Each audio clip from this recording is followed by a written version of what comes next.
So for me, I feel like dating is exclusive. Like if we're dating, me and you, like we're exclusive. Okay. That's where I think we were mixed up at the beginning because we were talking for quite some time. So you was talking, I was dating.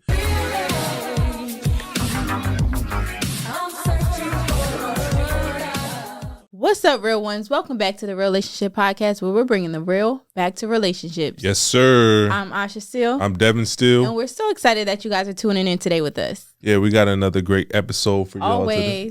Always. You on point. See, she know when she's on board with me, that's when I know that we're going to have a good episode. I hope that y'all think so as well. But yeah, we got a couple of things that we wanted to get off our chest, a couple of topics that we wanted to talk about today. Mm-hmm. But before we do that, we do want to make an announcement to everybody. We appreciate, everybody that tunes in to our podcast, whether it's through audio or visual. We just ask that y'all, if y'all really like the message that we're spreading in this podcast and y'all believe in what we're trying to do, which is bring the real back to relationships and be authentic and talk about real issues that go on in relationships and how you can overcome. Make sure you share that with somebody that you love. Maybe it's your partner, maybe it's your friend. Maybe it's your mom. Maybe your grandmom's still getting it in and she may need this information. But just spread the word because we like to do things organically. We don't do a lot of promotion. We like to do word of mouth. So if y'all enjoy what we're doing over here, make sure you share it. Make sure you leave a review, whether you're on Spotify, Apple. If you haven't subscribed to us on YouTube, make sure you go over there and subscribe at Real Relationships Network and just join in on the fun. Yes, you guys. So getting into our keeping it real moment. Do you got something to keep it real about? Nah. I got something I need to get off my chest. Nobody pissed me off this week. I ain't really got nothing that I just need to vent about, so I'm going to go ahead and get the floor to you. Yeah, you guys. So let me tell y'all, right? Oh, man. This man, okay? God. Oh, whoa. I thought that you was about to get something off your chest about somebody else. I thought we was about to tag team somebody and you going to start with this man. Yeah. Okay, because if y'all watching this on YouTube, this better be good. Our anniversary is coming up, so you might want to. And speaking of anniversary, that tied right into my keeping it real because this man right here, right, y'all, he came on real dapper. He got his cut, got his little fade going, got a haircut, got his little specs for less on, You bought them, so what are you saying about you? Cartiers on. Nah, you probably got these from New York. Because when I was a kid, my parents used to take me up to New York where we bought stuff off the street corner. No. I forget the name of the street, but this might be from there. I don't do that. That's the real deal. But he made sure to put his little glasses on, But what he don't have on, come on now, is that ring, okay? Yes, y'all. Where's the ring? You could have listened to me. Where's the ring? I personally feel like if I'm in my own house, I ain't like why do I need to make it a priority to have my ring on? Because we at work.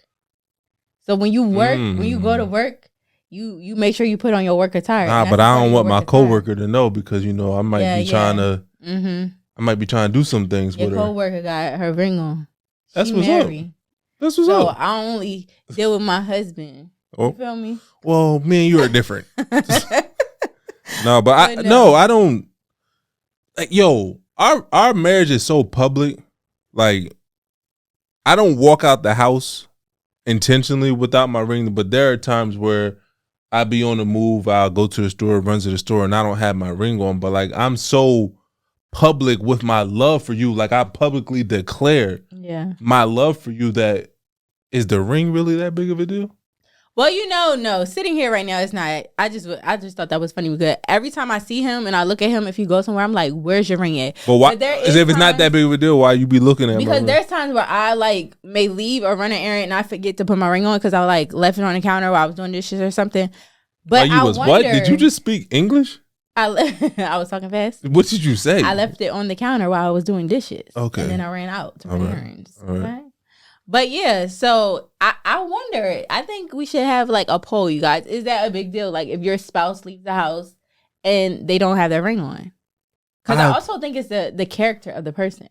Right. So you don't even, if you walk into their bathroom, she done bought me so many rings so I can never lose a ring and not have to wear a ring. Like I got a ring for every day of the week. You pretty much do. So does it, like when you see that I forgot my ring, do you be like, what's he out here doing? Why he not wearing his ring?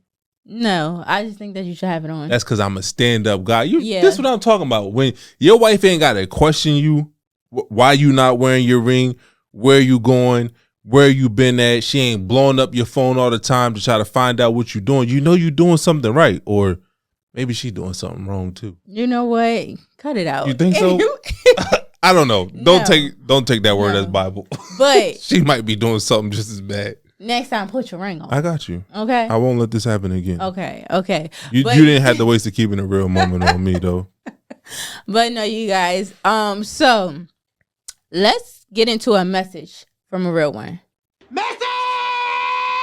What they talking about today? Adi? Okay, so Adi too hottie? It says, is it a red flag if your partner has an ex on his Instagram following him, he's not following her, but won't follow me? When I ask, does he love me? He says nothing at all. Won't respond. Oh, yeah. He is Jamaican. She's black. They have a 7-year difference, 38, 45. She's supposed to move out with him or out of state with him, and she wants our help. First of all, you better cancel that U-Haul. Okay. You better stay in whatever state you in. Like, why would you want to move with somebody that doesn't even confess their love to you? Yeah, it's not even the fact of the Instagram, okay? Because if she's following him, he's not following her, great. If he chooses not to follow you, like, that doesn't really make sense. But if we're moving in together, there needs to be some type of love and understanding of love. If I tell you I'm loving you and I tell you how I feel about you and we're moving in this phase of our relationship where I think that we should be moving in together, you not telling me you love me, what we doing? We roommates? I mean, I think he's laying all the cards out on the table. Y'all don't follow each other. And I hear what Asha's saying about, okay, cool, if he don't want to do it. Nah, because I know as a man, if I'm really feeling you, I'm in a relationship with you, I'm trying to take us serious, I want to follow you. I want to see what you posted. I want to see what's going on in your life. I want to see if there's other dudes dropping heart eyes underneath your pictures. Yeah. So no, not following each other is of her words. Yeah, but not following each other on social media, that's very weird to me for people who are in a relationship. As far as his ex following him, I mean, he can't really control that unless he blocks her. But then if he blocks her and they didn't really have that big of an issue in the past, then this might cause more attention than it necessarily needs to cause.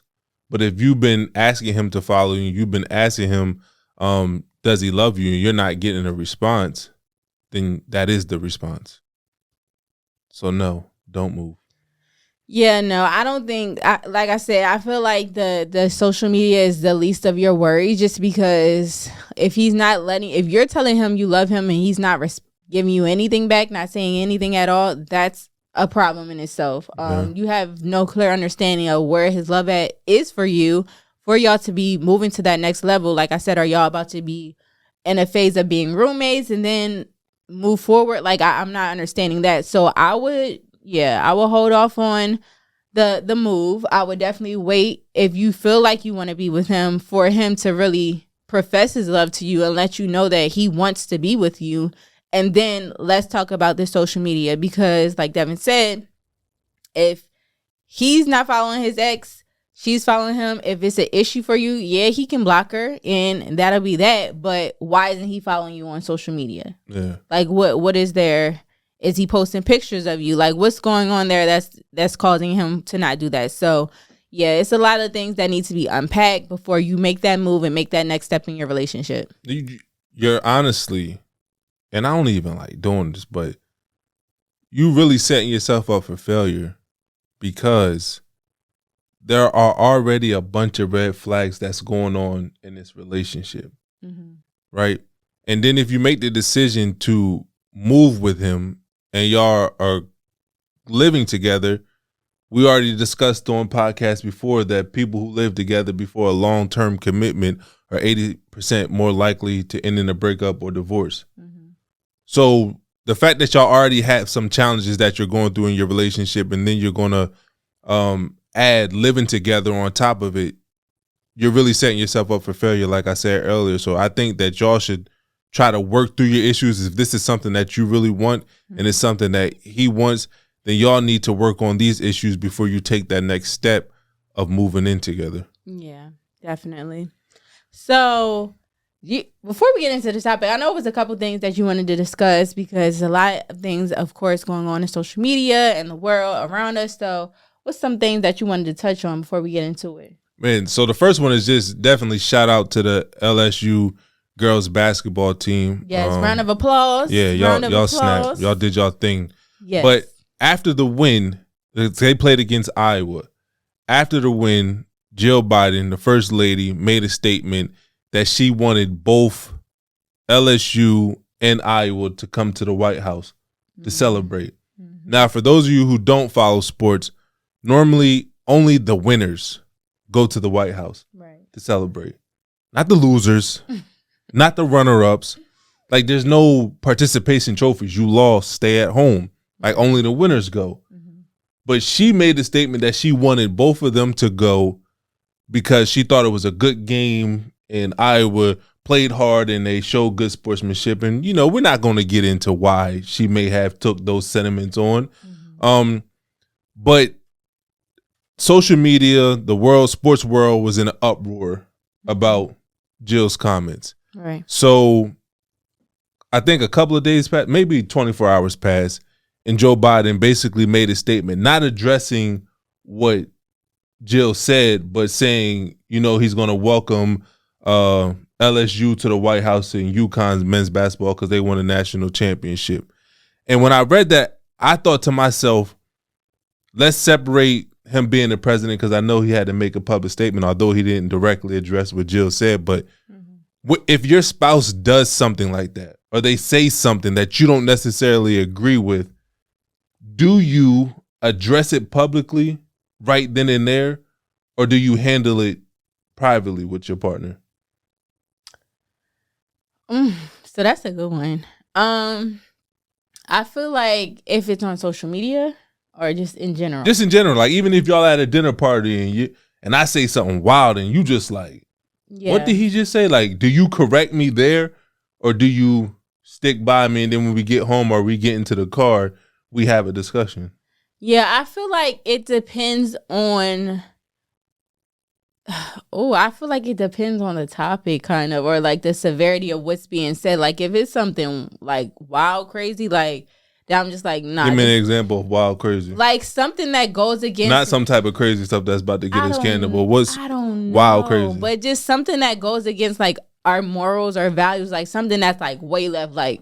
Whoa, wait a minute. Like, yes, like that. First of all, if it's something like that, I'm going to be like, all right, let's, hold on.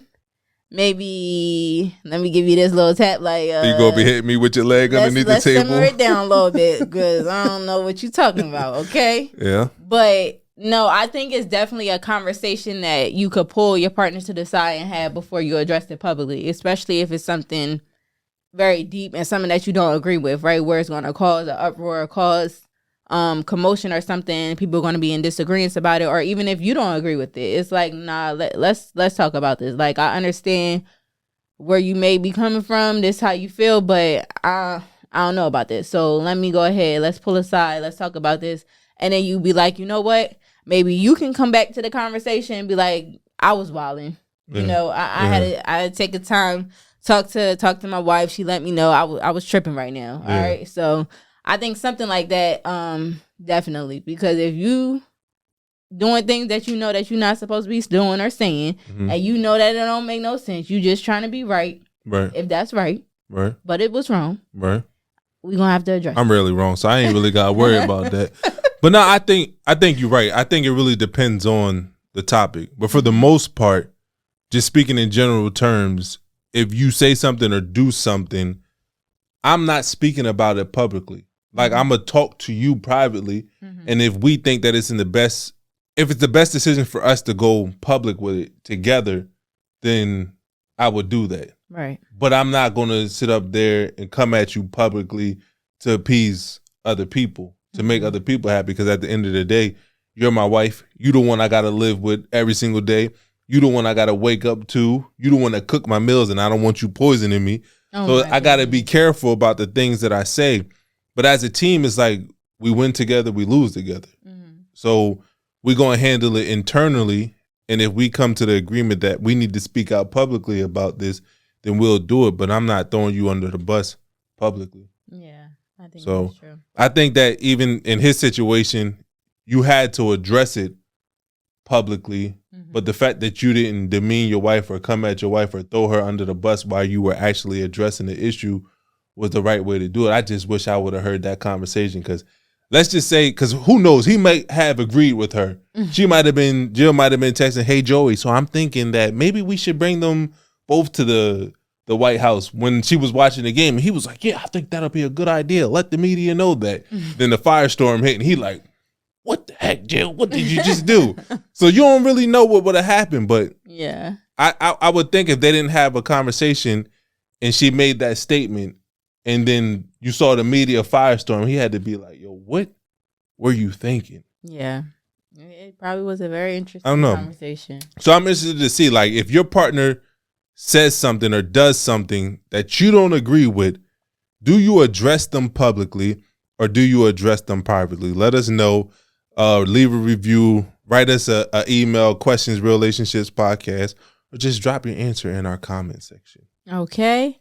So let's get into today's topic because, like you said, this is a great one, like always. Yeah. But it's very interesting, so I'm excited to discuss it. Yeah. So before we get into it,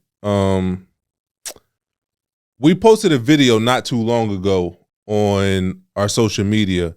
It was with Pastor Mike Todd, who was discussing dating before marriage. And he had a really interesting perspective that we wanted to take the time out to discuss on our podcast. Because like I said, we only posted it to our social media, but we didn't spend any time on an actual podcast episode to discuss it. So let's play this clip real quick and then we're going to get into it. The concept of what we call dating is honestly practicing divorce.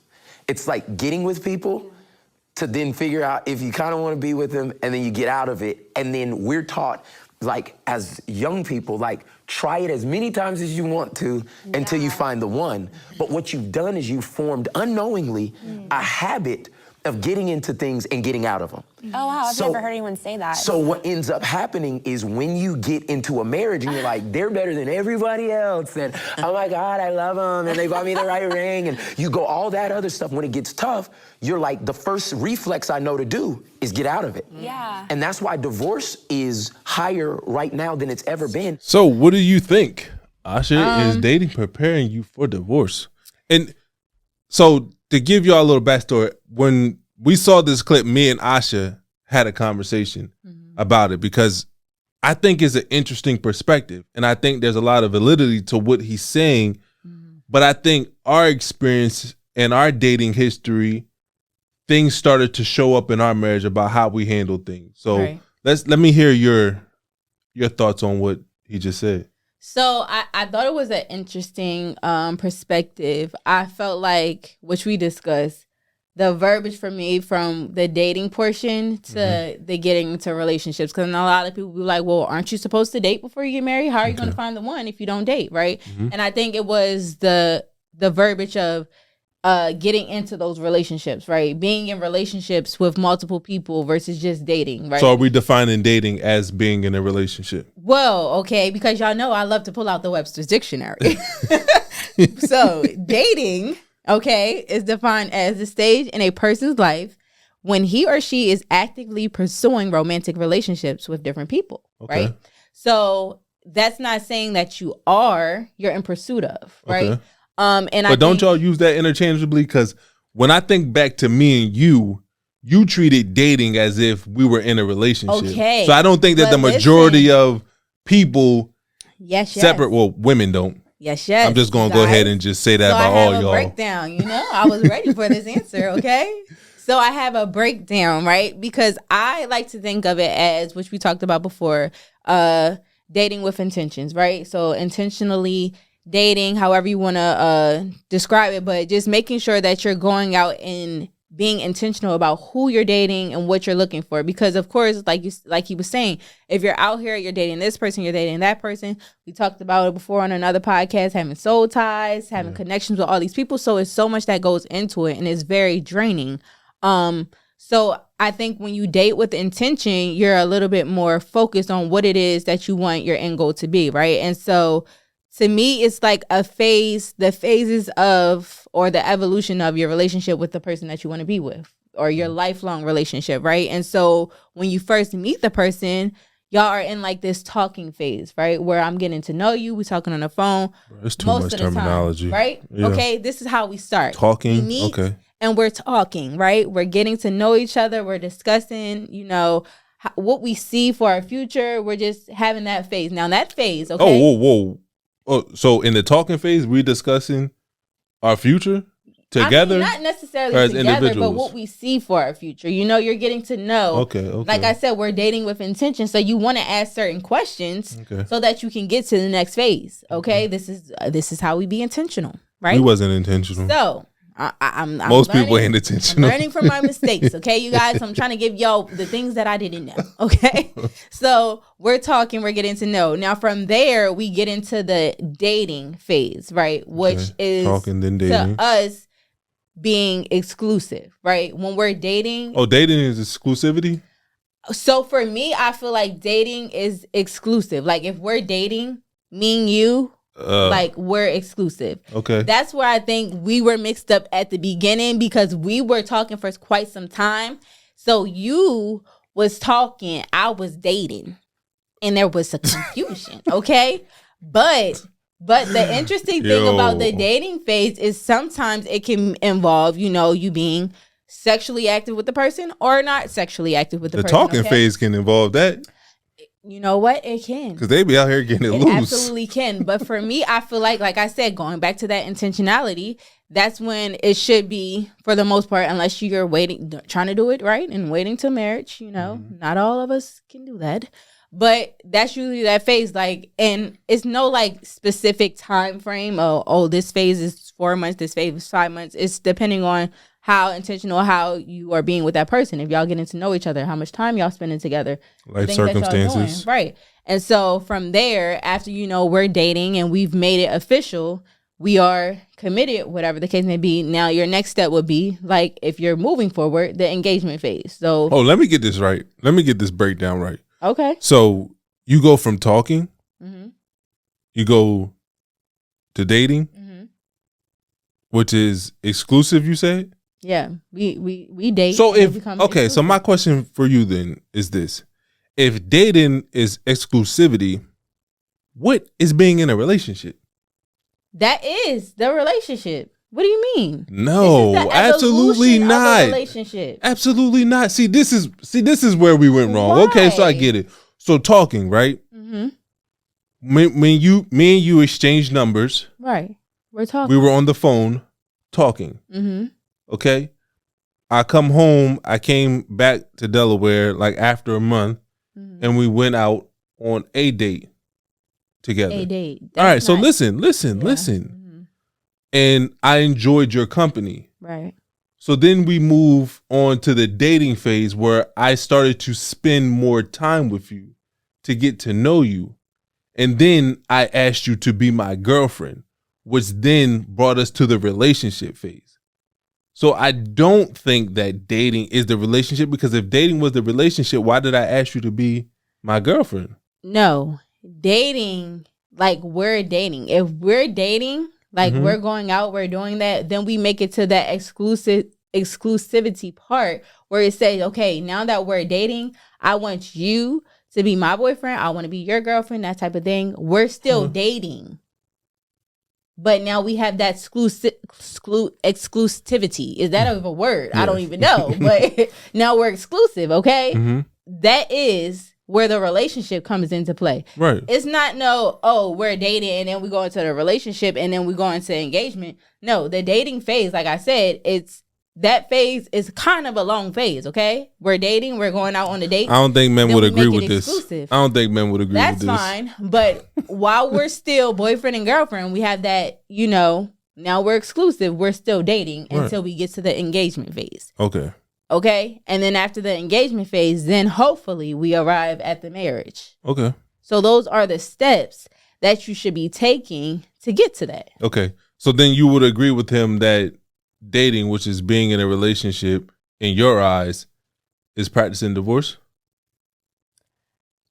In a sense. Okay. Because that's why I feel like you should be dating with intention, because depending on like we'll touch on the traits and things that you pick up from every relationship that you're going through, or running from relationship to relationship, if things are going wrong, you carry into your marriage. Mm-hmm. Like you're literally carrying baggage from each relationship as you go on. And hopefully you're able to unpack and move forward. But a lot of times when we do get to that final relationship where we are deciding that we want to get married, we have that baggage from maybe the first relationship we ever entered to. Right. So I think it definitely does, in a sense, it's preparing you for that, because I think a lot of us aren't dating with those intentions, so that we're not dating multiple people and being in multiple relationships.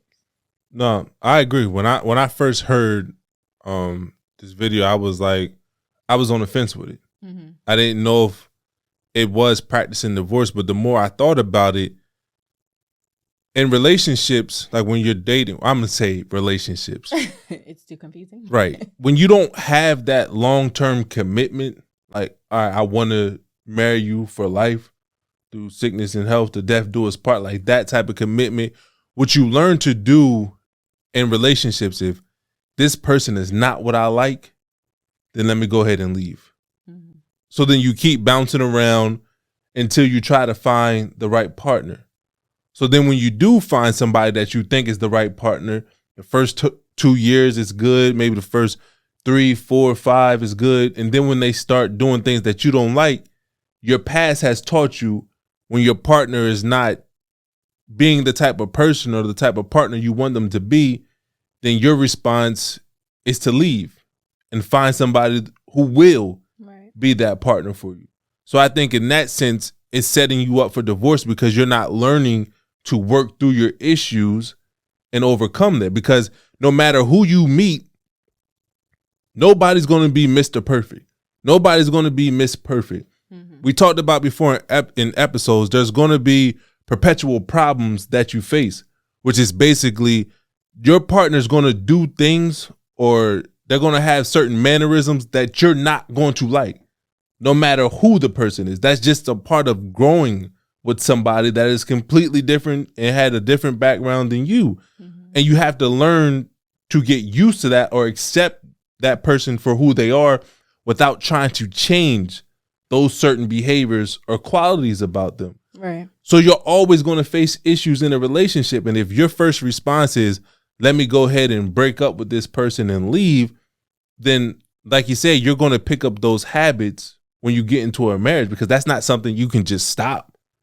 And I remember when I first heard it, I asked you the question because you've been in more relationships than me prior to us. I don't really know how many. I don't know if I want to ask you. No, I do. I think you was like in what, 4? 4 relationships? Yeah. No. How many? You about to lie. She about to lie. No. I was in... Count them. And I'm talking about the childish ones and all that. Like, how many relationships have you been in? 3. Based off of your definition of relationship, you might have been in like 20 of them, bro. No. Wow. Is he trying to... You know women be lying about the number. No. So 3? Yes. Seriously, 3. All right, so 3 relationships, right? I was only in 1 relationship before. Mm-hmm. And when we got into our marriage, obviously that means it was 3 people other than me. So you had to walk away from a relationship 3 times. Mm-hmm. I walked away from a relationship 1. And I've been the type of person where it's like, when I'm going through things, not even just romantic relationships, whatever, I have a habit of doing whatever I can to overcome the challenges that I'm facing in my life. That's just a habit I have. For you, you walked away from 3 relationships. And I know when things weren't going right in our marriage, you would be the one who threw out the D word often, that you were going to leave, that we were going to get a divorce. And I didn't really understand why you were doing that, because I'm like, damn, like if we made a commitment till death do us part, we're having issues, that word should never be brought up. Like, we got to figure this thing out. How do we overcome it?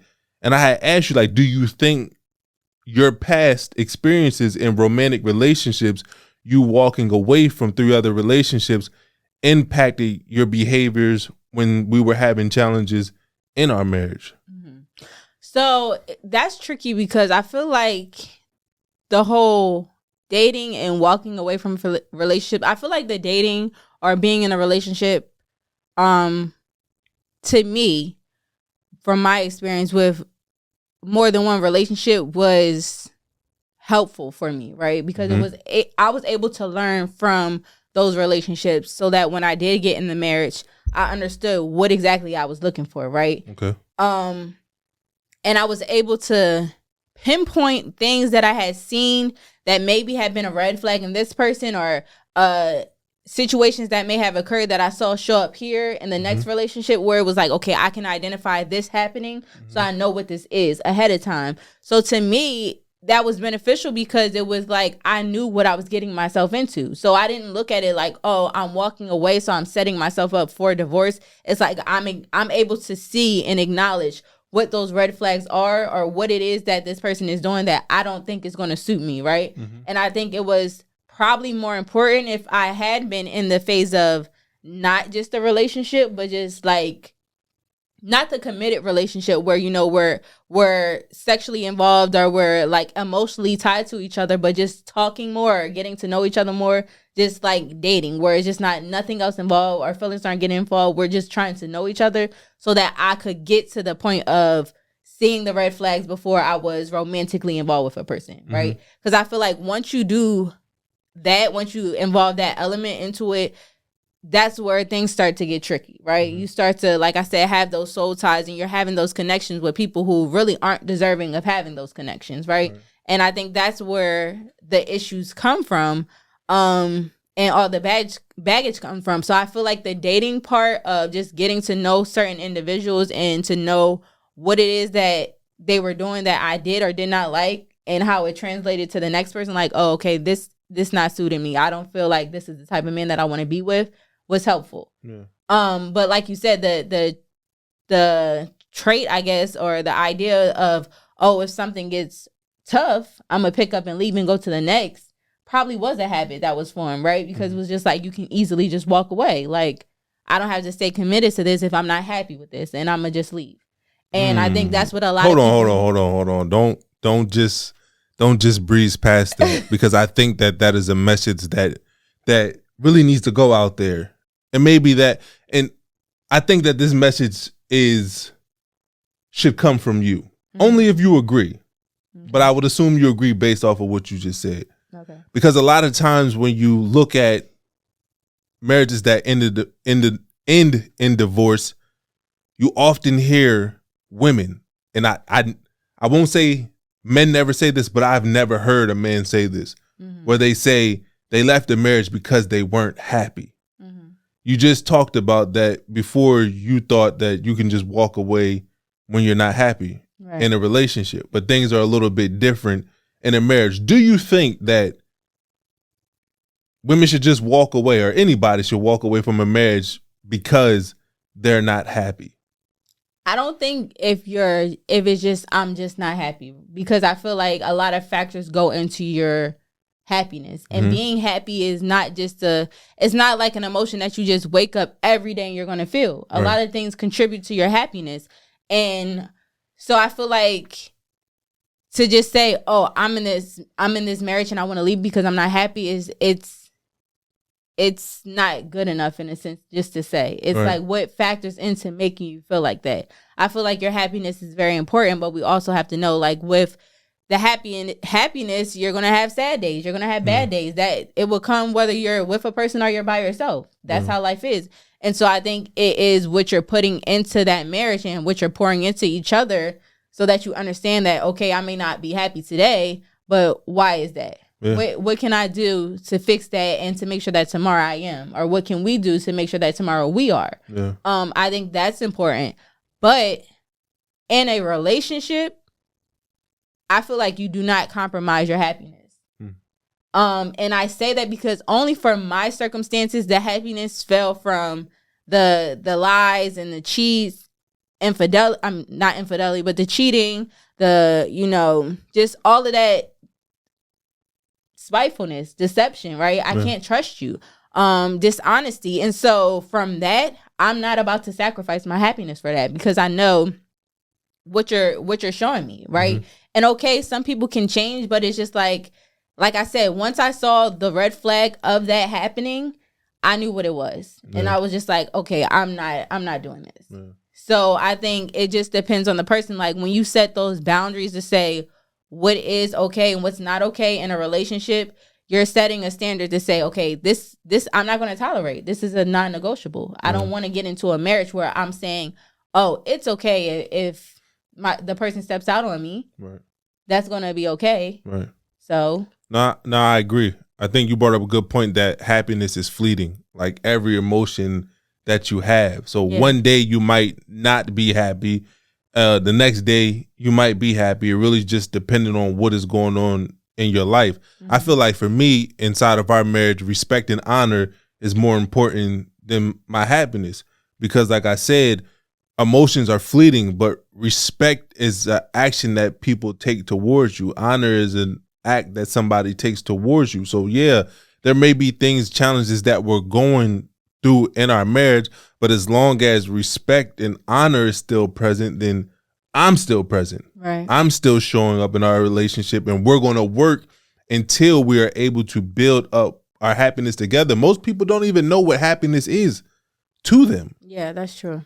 So you're leaving for something you don't even know exists or how to create happiness in your life. So I just always found it interesting when you would see in these divorce decrees that women would say they just weren't happy. But before, because I want to get back to your little escapades when you were younger, which are different. I don't even want to call them your boyfriends because they wasn't really about They're nothing. non-existent. They're not factors. But I wanted to give our listeners some of the statistics because we're talking about dating before marriage and if it is setting you up for divorce. So science is really funny. Like scientists always and researchers always try to find ways to crunch the numbers to come up with a conclusion about something. And there was a study of 2,000 people that they did to determine how long or what type of pathways do people take before they meet the one, right? Okay. So here's some of the numbers. They said that for women, they will experience 7 relationships before they find the one. 3 of those relationships would be a year or less, and 2 of those relationships would be a year or more. Why isn't that adding up to me? That's only 5. But nonetheless, that's what they're saying. They might, try to define relationships like you. For men, they will have 8 relationships, 4 of those relationships being a year or less, 2 of those relationships being a year or more. Women will feel like they fell in love twice, same as men. They will experience heartbreak twice, same as men. They will have been cheated on once, same as men. And they would have been the cheater one time, which is the same as men. So what's very interesting about this is 7 relationships, 8 relationships. Did it say sexual partners? It did say sexual partners. Women will have 7 sexual partners. We know that number is lying because y'all be lying. Y'all ain't about to report to these researchers what the real number is. I can't. And men will have 10 sexual partners. And we know that's lying. I think that's about right. Probably a little bit less because we won't be out here just what the community 10. did. No. Yeah. No. So that's really interesting to me because you talked about soul ties. You talked about the different habits that you can develop in a relationship. And I would say, and you can tell me from your experience that a lot of times when relationships end, people experience traumatic things in their relationship. Right. And we know the impact that trauma has on people. Like even if we're not talking about from a romantic relationship standpoint, we know that trauma changes the way that people see the world. They see the world completely different than those who haven't gone through a traumatic experience. So when you talked about earlier, you said that, and I was breaking you down like I was your psychologist when you was talking.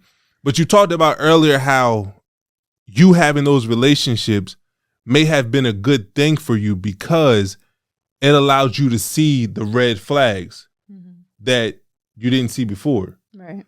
So my question to you is, since trauma makes people hypervigilant, where they may see things that don't necessarily exist, do you think that had an impact on you? And I'll give you a pretty crazy example just so I can highlight my point. If you're walking down the street, like one of the most traumatic experiences that a woman or a man, anybody can face, is being raped, right? So if you're walking down the street and you haven't experienced that in your life, and you're walking down the street and there's a man coming down the sidewalk, the same as you, a person who hasn't been through that traumatic experience will see that man as just somebody walking to where they're going through, wherever they're going to. But a rape victim would see that man as a probable rapist. So they see things differently. They're hyper vigilant about the things that are going on around them. So if you went through traumatic experiences in your relationship and now you're aware of all these red flags, do you think that you went into other relationships looking or seeing things that weren't necessarily true? Absolutely not. No? No. So break that down. Duck, it quacks like a duck, it's a duck. Okay? So you was never wrong. No, absolutely not. I feel like in certain cases, like examples that you just gave, that's very true. I feel like in a relationship, when you see people doing certain things and it's a pattern, it is what it is, right? So for example, social media, back when we were younger, okay, we're talking about years ago of the beginning of the dating phase. Right. We were coming into like social media, so it was from MySpace, Facebook, YouTube, that stuff like that, and then Instagram was just getting to where it is, right? If people were doing things on social media that was kind of triggering to say they were cheating, right? You can see, okay, this person is messaging this person, or this person is liking this or commenting under this, right? So if that right there led to something that was considered cheating, right? And you're like, oh, no, I'm not going to do this. You're doing this. Now go into the next relationship. Okay, I'm with this person. Well, we went from Facebook. Now we're on Instagram. And on Instagram, you're liking this. Now you're DMing this. You're doing this, that, and the third. And that leads to you finding out that person is cheating. Those are not me being hyper vigilant. That is the red flags that I have been able to see because of previous situations. Now, granted, you don't take from this relationship or what this person do and pour it on to that person. So it's not, you may not necessarily say something like, oh, well, why are you doing this or why are you doing that? You're just very observant, right? Yeah. And if it does present itself, now you realize a pattern. So that's where kind of my take from it is not necessarily where it's like, oh, it's things that could be going on where maybe because the trauma of dealing with certain things in a relationship make things it's presented to me that may not be there. No, I'm very observant and I'm very calculated with how I observe and present information to you. So I'm not going to just assume or create something. I'm going to let it unfold. So let me ask you something. Unfold it. Okay. No. So let me ask you something. And this might include our dating phase, but have you ever went through my phone when we first started dating or your past relationships? Did you go through their phone because you had experienced somebody betraying you through the phone? Absolutely. So is that not being hyper vigilant where you have experienced somebody texting somebody or doing something that even though your new partner is not exhibiting any of those signs, you're like, no, hold on, let me finish. Let me finish. Yeah, No. If you ever just sat back and they left their phone and you just like, oh, let me go through that phone to see if they're doing anything. No. Because this is too, you lying. Absolutely because not. this is too good. This No. person don't never argue with me. He got to be hiding something, because when such and such act like they didn't care or whatever, is because they was dealing with somebody else. They got to be dealing with somebody else. Absolutely not. Absolutely not. So you telling me you just did all the work before you went into every relationship? No. But I'll tell you this, because when you 9 times out of 10, if you go looking for something, you're gonna find it. No, I don't believe in that. I do. I don't believe in that. So 9 times out of 10, and this is why I say that whether you believe it or not, and whether it is what you're looking for or not, you're going to find something, right? And even if it's not the maybe something, you'll find that they love you. Yeah, but even if it's not something of what you're looking for, you're going. So if I'm looking, if I'm just looking for something, if I see a message that may come from a girl or something like that, or I see that you like something, that's what I'm saying. You're going to find it. So now I'm in search of a problem. I'm going to find a problem, whether it truly is a problem or not, because that's what I'm looking for. So that's what I mean by that. So even if I see, oh, you don't like this girl's picture, well, now that girl may just be somebody that you just like the picture, and it may not be nothing like that, but I'm going to now present that as a problem to you because I'm searching for something. Right, that's and now it is why, right. But what I'm saying is, if I looked in the phone, it wasn't because of, oh, this phone is just laying around. Most of the times it was because there was things, the red flags that was leading to, oh, well, you're doing something suspect. So let me look in the phone. Now, should I have looked in the phone? No. Because did I want to really find what was in the phone? No. But I had to tickle my fancy. So I looked in the phone. I don't know about that. I don't know, because I feel like not even necessarily your case, but there may be people out there that went through a traumatic experience in their relationship where somebody was caught cheating through the phone.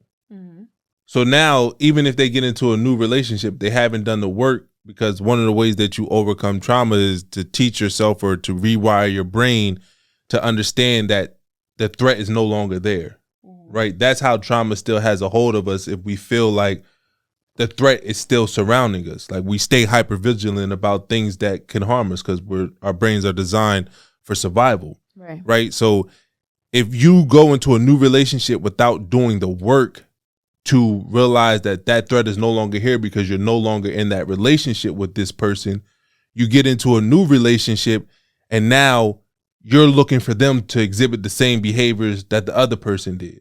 Even if they're not. Like, oh, let me just go through his phone real quick because I want to make sure he's not doing nothing. Not because I think he's doing something, but I want to make sure he's not doing anything. Although he never gave you the sign that he was doing anything in the first place. You're trying to protect yourself for something that happened in your past. Or maybe things are going so good in your relationship. Like this person is and I don't want to just keep saying that women are the only people that do this, because I know men do this as well. But let's just say you're in a relationship and things feel so good. It feels too good that everything's going right. Y'all not arguing. Like y'all just are in this moment of bliss together. Right.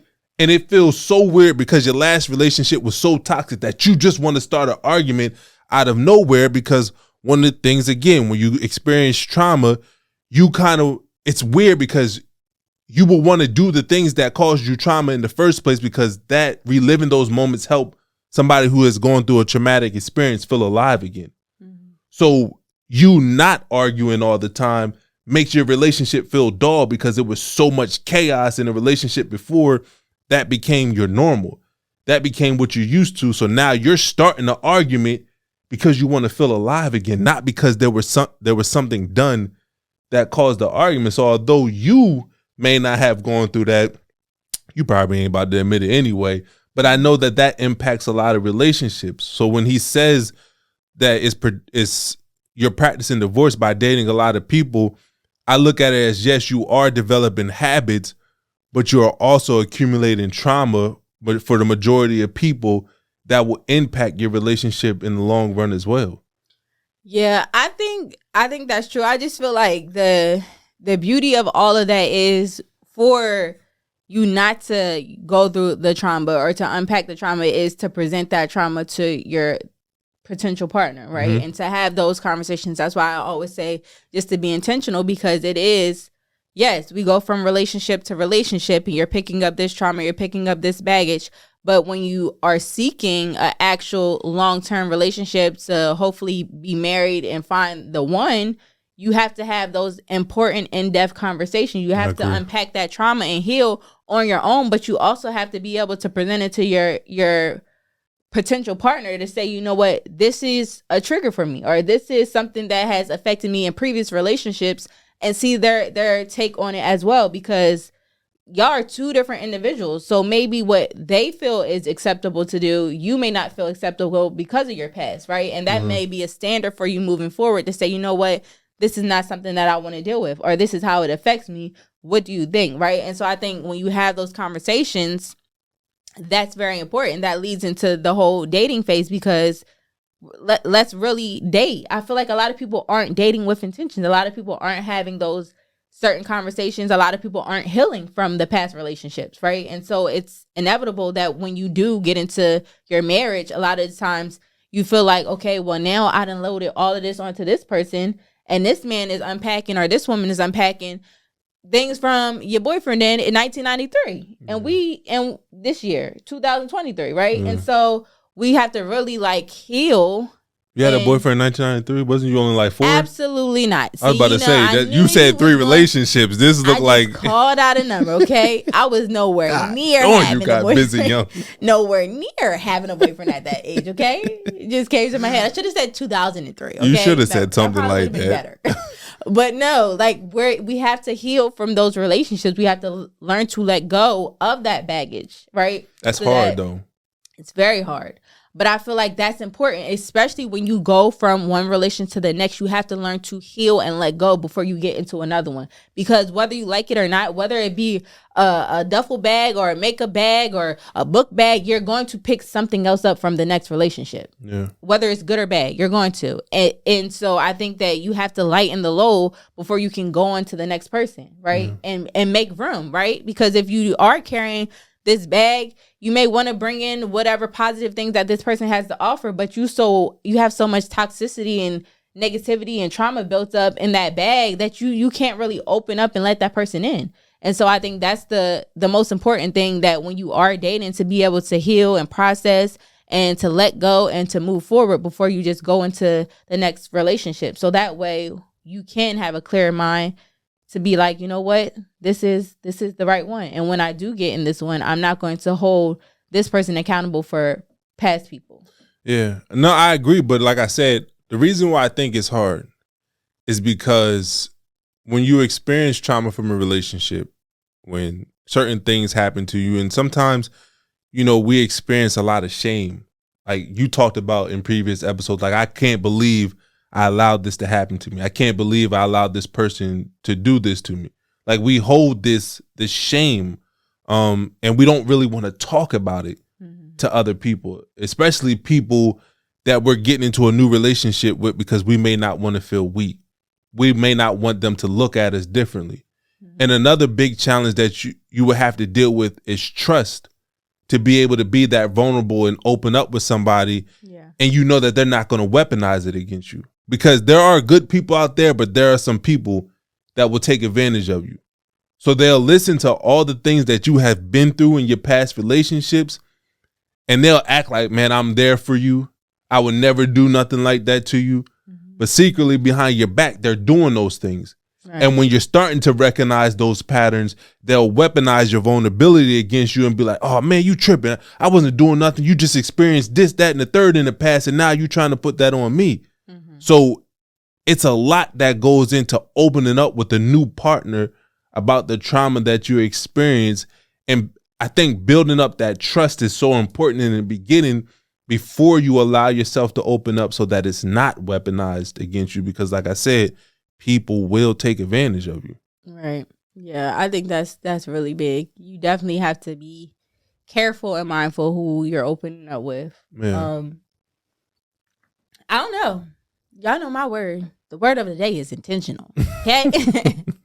Seriously, like we have to really be intentional. Like we're not doing it. We even talked about like we're not even realizing how sacred like our bodies are, like how much you're going through, like when you're dating, like getting into these relationships and you're having sexual relationships with this person and that person, like how much that's taking from you, right? And so I think it's all about being intentional, that you're less likely to set yourself up for feeling a certain type of way or feeling that shame or feeling just like the frustration, the anger, the trauma when you're more intentional about what it is that you're seeking. Yeah. And you have to find that within yourself. I think a lot of us aren't doing that, and we're young. Like you feel like you're young. You're out here living your life. You're learning on your own. You think you know everything. You're just experiencing, wanting to do what you want to do. And when you sit back, I think for me, as I got older and sat back, was like, you know what, that could have been handled a different way.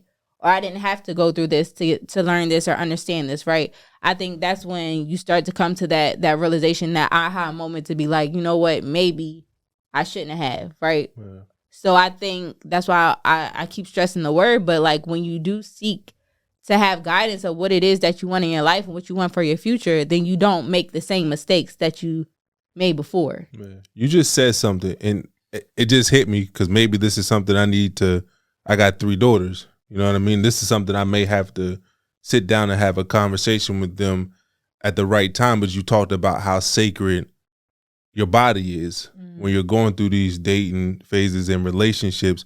I think oftentimes we talk about how sacred the body is, but rarely do we talk about how sacred the mind is, because before somebody can penetrate your body, they have to penetrate your mind. And if you're not protecting your mind, you're not protecting your peace, you're not allowing all these different people to have influences over you, then you'll never really be able to protect your body. That's why they say real change happens with the renewing of the mind first. Like you have to have a different belief system about yourself, about what relationships means, about what allowing somebody to get close to you before you can start to protect your body. So I think, like you said, the importance of working through that trauma is you're allowing yourself to go through the process of renewing your mind and your perspective on life and love. Therefore, as a result, you're protecting your body, you're protecting your spirit. But it's just, I don't know, it's a lot. I think that, he brought up a very good topic that more people need to talk about, because like the lady in the video said, I never heard somebody say it like that. Right. But when you sit back and you really process and not just, ignore it right out the gate, you can see what he means by how dating is setting you up for divorce. Yeah. So, well, we hope you guys enjoyed this topic. Like Devin said, hopefully if you didn't get anything from this, you're able to have a conversation and get a better understanding of it for yourself or for your partner. And until next time, you guys, keep it real. Yes, sir.